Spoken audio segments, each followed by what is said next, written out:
Good evening. I am your host, Caesar Leo, bringing you the UFC 312 recap. Took place yesterday, and it was a dismal performance on my part with the predictions and bets. We're going to get right into it in a minute. I just want to note real quick that from now on, I'm going to be changing the format of my predictions and bets on Friday and my recaps that I do after the event. I'm just going to try to shorten them up. We're not going to drag it out any longer. Not getting a whole lot of views on this anyway. Not that that matters or was ever really an objective of mine. This was my experiment to see how I do betting on every event from now until the end of the year. And it's been dismal for 2 weeks in a row. Actually, the first week I was profitable. I more than doubled my money. But on this event, it was a loser. I lost half of what I put into this. I think I came out just a little over half, which is, it wasn't good. But yeah, going forward, we're going to try to keep these recaps, I don't know, in like the 9 to 12 minute range, and maybe my predictions and bet vids that I do on Friday, I'll try to keep them around 15 minutes. We'll see how it goes. Maybe less, maybe a little more. We'll just see how it goes. Let's get right into the prediction recap.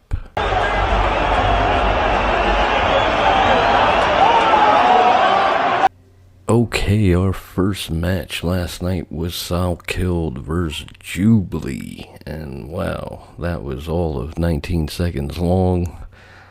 How embarrassing for Jubilee to come back after a year and however months that was, and to get knocked out in 19 seconds by Salkilled. Not a whole lot of stats here. 1 round, 6 punches. Wow, Jubilee. That was bad. But congrats to Quillen. I mean, I would have liked to seen more. You know, like what kind of data can we really extract from Salkilled's pretty much, I mean, it says he got 6 strikes and it seemed like it was a 2-strike performance. And yeah, moving right on, we had Juicette, and Kevin, you will remain Juicette to me indefinitely. Fought like a total can. I didn't even consider Micallef that much in this fight. I really thought you were going to show up, Juicette. You did not. It was a unanimous decision. It goes all 3 rounds. Take a look at the stats real quick for the fight. Yeah. Micallef looked pretty good. And I don't know if that was Micallef looking good or that was you, Juicette, making him look good. But he gets the win. Good job, Jonathan. You utilized those kicks a lot throughout the fight, and you made it look pretty easy against Juicette.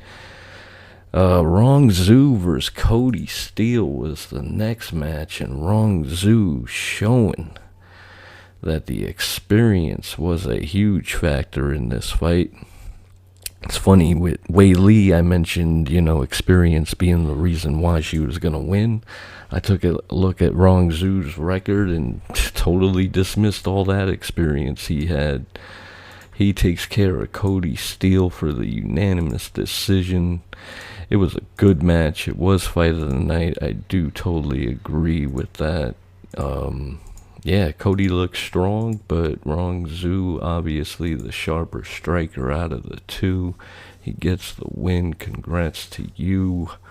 Then we moved on to Topuria versus Thickness, and this fight I was hyped for. Really thought Alexandre was going to knock out Thickness, and there was that moment in the first round. I believe it was the first round, where he stunned him with a really good shot, but he didn't seem to follow up. Thickness really didn't look that sharp out there. The Topuria clone, I kept thinking the whole time I was watching this fight, is Ilya copying Alexandre's style, or is Alexandre copying Ilya? They're brothers, and, maybe they developed this style together.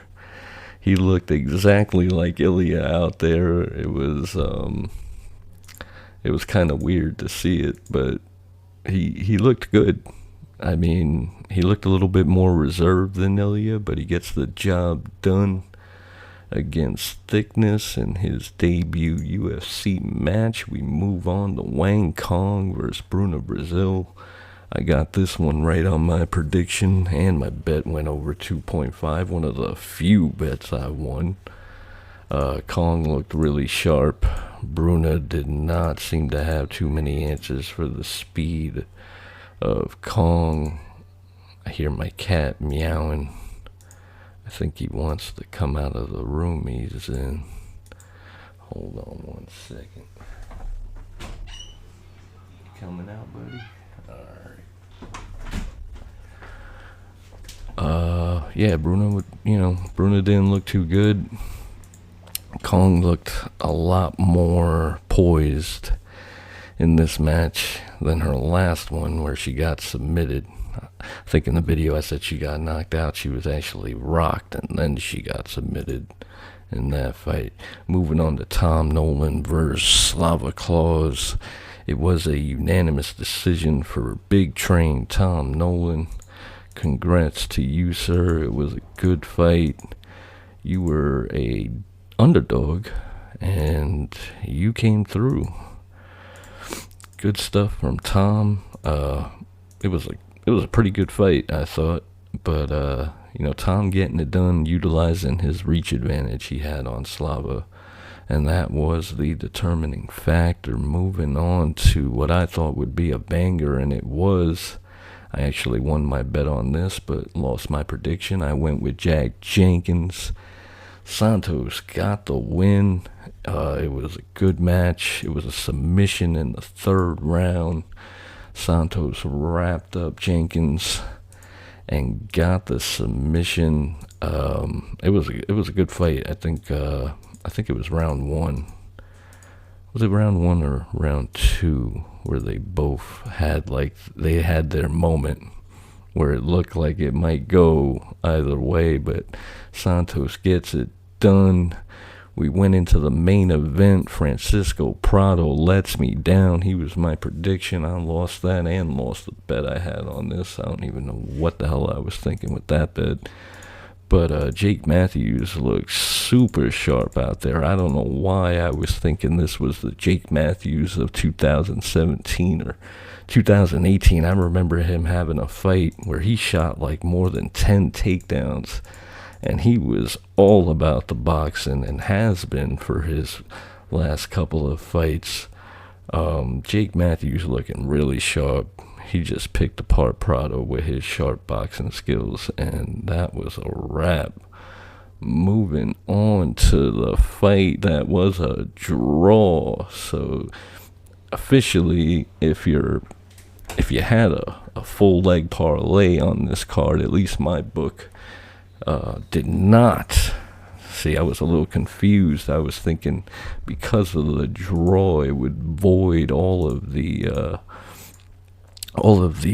picks on a full leg parlay, but no, the push just nullifies the bout and would have dropped the value of your card that you bet on.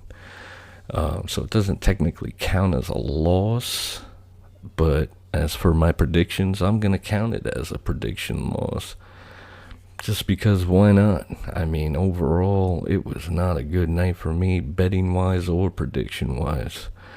So, yeah, I'm not sure how I'm going to tally that at the end. I mean, there were 12 fights. I got 5 of them right, so you could say I had 6 losses and 1 draw or 1 push decision, which really doesn't count. I mean, you could say I went 5 or 7. It doesn't really matter to me. I mean, I did not do good at this card at all.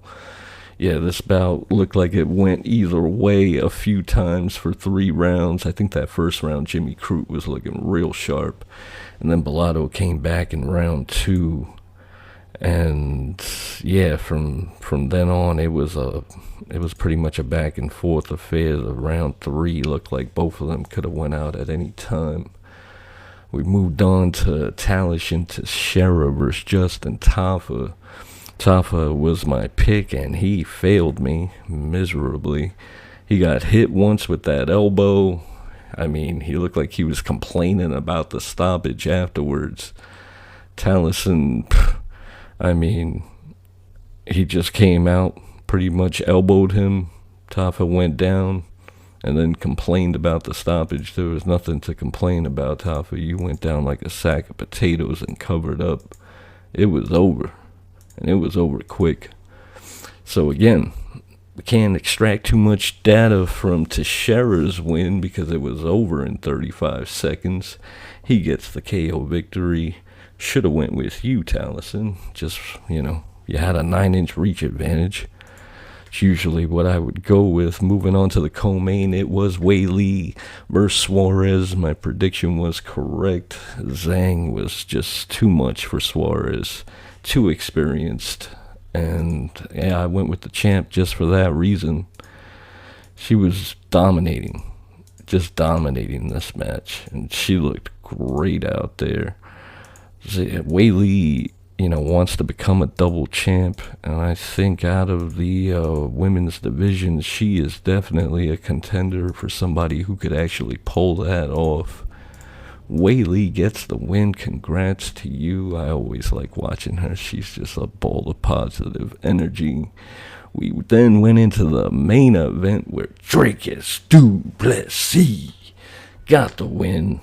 We finally, thank God, never have to see du Plessis versus Strickland 3, which I guarantee you would have happened if Strickland would have somehow miraculously won this match, but we all saw what happened. DDP was dominant from start to finish, winning every round in a super unanimous decision, leaving absolutely no questions on who the winner of this bout was. He breaks Sean's nose in, what was that, round 3 or 4? I think he really could. If he would have just jumped on him right after he broke his nose, I might have gotten that submission bet I wanted to happen, but it did not. And let's just move right into the betting recap.